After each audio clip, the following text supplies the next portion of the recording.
আসসালামু আলাইকুম guys, welcome my YouTube channel. তো আশা করি সবাই কেমন আছেন, আশা করি সবাই ভালো আছেন। তো এখন বাজে ভোর 6টা, অফিস করলাম, মাত্র বের হচ্ছি। অফিস শেষ করে বাসায় যাওয়া আর ঘুমে ঘুমে গাড়ি চলা, আহা জীবন। যাক, বা যাচ্ছি, আল্লাহ যেন সুন্দর মতন বাসায় নেয়। তো সারা রাত অফিস করলাম, অফিস করে এখন বাসায় যাব। বাসায় যেয়ে ফ্রেশ হয়ে খাওয়া দাওয়া করবো। তো এই যে গ্যারেজ থেকে গাড়িটা মাত্র উঠাইলাম, উঠিয়ে এখন বের হব। গাড়িটা একটা টান দিব। আমার বেশিক্ষণ লাগে না বাসায় যেতে, জাস্ট 25 থেকে 30 মিনিট। তো বের হয়ে গেলাম।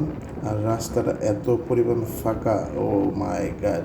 এরকম থাকে ঢাকা শহর, আসলে গাড়ি চালানোর তো মজা আর কোনো কিছুই নেই। আর এই অটো রিক্সাগুলো তো পুরো টেসলা টেসলা ঘর চালায়, মানে বাইক চালানোর যে কি অসুবিধা, রাত নাই দিন নাই চলেই। আর সামনে হচ্ছে বিজয় মোড়, সো রাতের বেলা খুব মানে একটু সতর্কভাবে বাইক চালানো উচিত, কারণ কোন সময় কোন দিক দিয়ে চলে আসে সেটা বলা যায় না। তো এই জায়গাটা আসলে আপনারা ঠিক একটু দেখে শুনে ড্রাইভ করবেন। আর এখন খুব সেফলিভাবে একটা টান দিব, এক টানে এয়ারপোর্ট। যাই হোক, ফাঁকা রাস্তা আমার গাড়ি চালাতে সেই মজা লাগে। আর একটু রিক্সও আছে, যাক, আশেপাশে দেখে গাড়ি চালানো উচিত রাতের বেলা। রাতে ভাই ছিনতাই বলেন, একটু মানে কোন থেকে কোন গাড়ি আইসা পড়ে, কত গাড়ি আছে, মানে কি বলবো। আর সামনে দিয়ে দেখেন আছে রিক্সা, মানে আসলে এই রিক্সা চালায়, মানে বাইক চালানোটা খুবই ডেয়ারিং।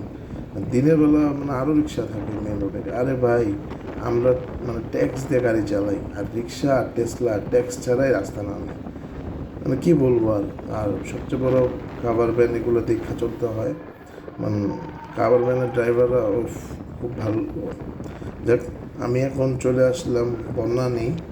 এখন বনানীতে একটা টান দিব, আর সো একটু ঠান্ডা মাথায় টান দিতে হবে, যে আশেপাশে দেখে শুনে।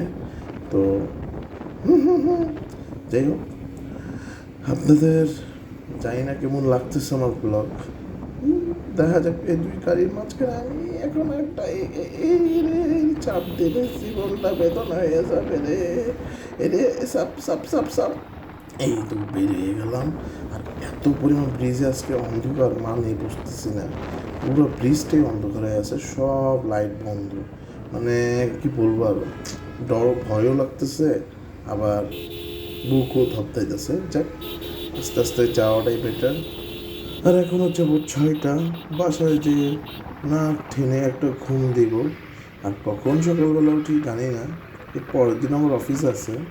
তো যাক, যেতে যেতে জীবনটা আমার বেদনা। আমি এখন গাড়ি চালাচ্ছি, আর সোলি সোলি এখন টান দিব। পিক আপ মামা, সাইড সাইড সাইড সাইড মামা। পিক আপগুলো এত পরিমাণ ডিস্টার্ব করে, বুঝাইতেই পারছি না। যে এখন রাস্তাটা ফাঁকা, টান দিয়ে দেবো। যতই টান দেয় তো সেফলি ড্রাইভ করতে হবে। সামনে আইল্যান্ড, তো আস্তে করে যাই। তো সামনে প্রচুর পরিমাণ খালি রাস্তা থাকবে। তো এটা হচ্ছে এয়ারপোর্ট হাইওয়ে। তো এখানে সাবধানে গাড়ি চালাতে হয়, এখানে হাজারো ডিস্ট্রিক্টের গাড়ি চলে। তা আমাকেও একটু সেফলি গাড়ি চালাতে হবে। আর রাতের বেলা ভাই গাড়ি ড্রাইভ করা যেরকম মজা, এরকম ভয়, মানে কোন থেকে কোন পিক আপ থেকে আয়া পড়ে। পিক আপ হলো তো ভাই, আর আর এই রাস্তা বাস, উফ, আর যন্ত্রণা হচ্ছে বাস। এই বাসরা এত পরিমাণ ভেড়া দেয়, যা বোঝার মতন না।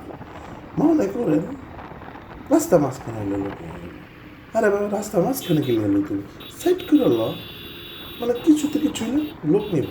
আমার ধূপ করে রাস্তা মাঝখানে ফেলা গেছে, মানে পুরো পিছনে যা আছে সব জ্যাম লাগা ফেলে। সবচেয়ে বাজে জায়গা হচ্ছে বাড্ডা। বাড্ডা জায়গা হচ্ছে মানে যেখানে যেমন দুমদাম গাড়ি থামানো আছে মাঝখানে, আরে কী রে ভাই, মানে পুরো রাস্তা হলো কোনো আইল্যান্ড নাই, কিচ্ছু নাই, একটানা রাস্তা, সে জায়গায় নাকি জ্যাম লাগে থাকে।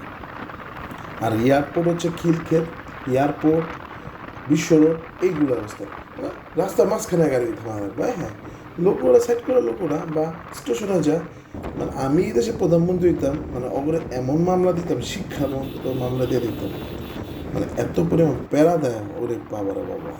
যাক, মানে এরপরও কী করার ভাই, যাইতে তো হইব।